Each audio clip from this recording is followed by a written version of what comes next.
আমাদের কলব, আমাদের ভিতরটা গুনার বারুদ দিয়ে বুড়া। দেশালয় দেখবেন, দেশালয়ের যে খাঁটি থাকে, খাঁটির মাথায় বারুদ থাকে। কি থাকে? কথা বলেন। দেশালয়ের যে ভিতরে খাঁটি থাকে, খাঁটির মাথায় কি থাকে?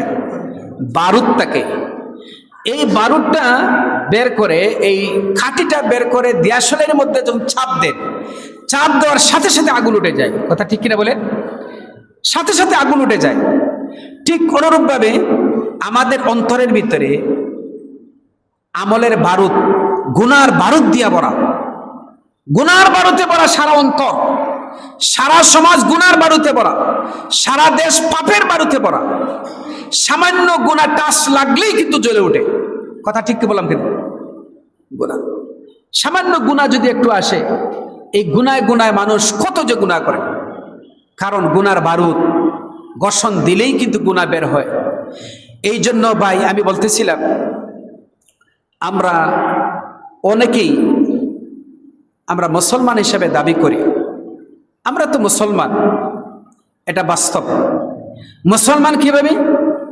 আমাদের নামের আগে মুসলমান, আমরা মুসলমানই নাম রাখি। পাসপোর্টে আমাদের নাম আছে, আইডি কার্ডে আমাদের নাম আছে, ভোটার আইডিতে আমাদের নাম, সবগুলোতে আমাদের মুসলমানিত্ব আছে, মুসলমানের নাম। কিন্তু এই মুসলমানি নাম নিয়ে আমরা কিন্তু মুসলমানি কাজ করতে পারি না। কথা ঠিক কিনা ভাই বলে? আচ্ছা, আমরা এখানে যারা বসে আছি মসজিদে, আমরা আলোচনা শুনতেছি, আমরা যারা এখানে বসে আছি, আপনার আমার মধ্যে পার্থক্য তো কোনো পার্থক্য নাই। আপনার যেভাবে দুইটা হাত, আমারও দুইটা হাত, আরেকজনের একটা মাথা, আপনারও একটা মাথা, আরেকজনের দুইটা চক্ষু, আমারও দুইটা চক্ষু, আরেকজনের দুইটা পা, আমারও পা।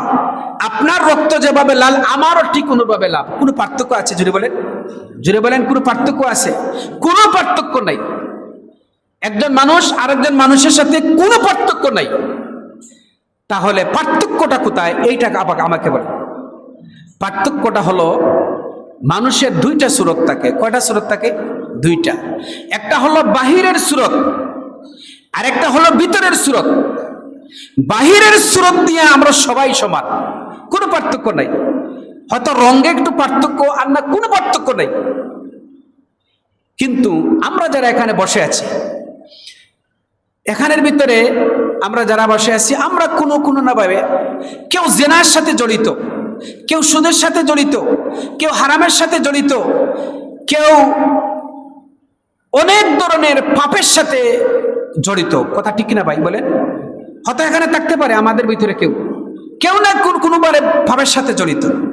এখন দেখেন, বাহ্যিক দিক দিয়ে সবাই সমান, কিন্তু বিতর্কত দিক দিয়ে এখানে একজনের সাথে আরেকজন অনেক পার্থক্য রয়েছে। কথা আশা বললাম কিনা?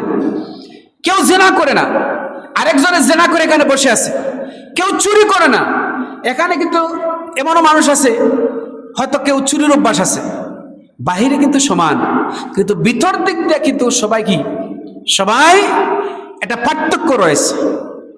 এই জন্য বলি যে আমরা শুধুমাত্র বাপ মুসলমান, দাদা মুসলমান, আমরা মুসলমানের ঘরে জন্মগ্রহণ করেছি, ভোটার লিস্ট, আইডি কার্ড, জন্ম কার্ড, এগুলোর মধ্যে শুধু মুসলমানিত্ব হলে হবে না।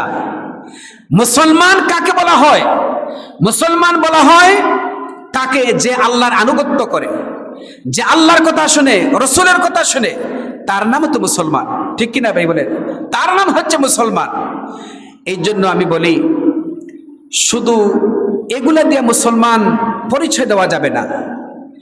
মুসলমান হতে হলে যে জিনিস দিয়ে আমরা গুনাহ করি, যে জিনিস দিয়ে আমাদের ভিতরে পার্থক্য, বাহ্যিক দিক দিয়ে তো আমরা সবাই সমান, বিতর্কত দিক দিয়ে তো আমাদের ভিতরে অনেক পার্থক্য আছে কিনা ভাই? জুড়ে বলেন, অনেক পার্থক্য।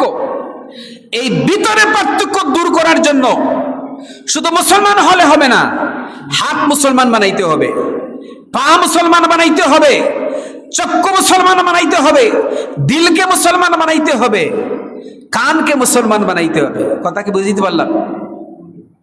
এগুলোকে মুসলমান বানাইতে হবে। আমি তো মুসলমান, কোনো অসুবিধা নাই, কিন্তু প্রকৃত মুসলমান নয়। আমাদের ভিতরে যে জিনিসটায় গুনাহ করায়, ওইটাকে মুসলমান বানাইতে হবে।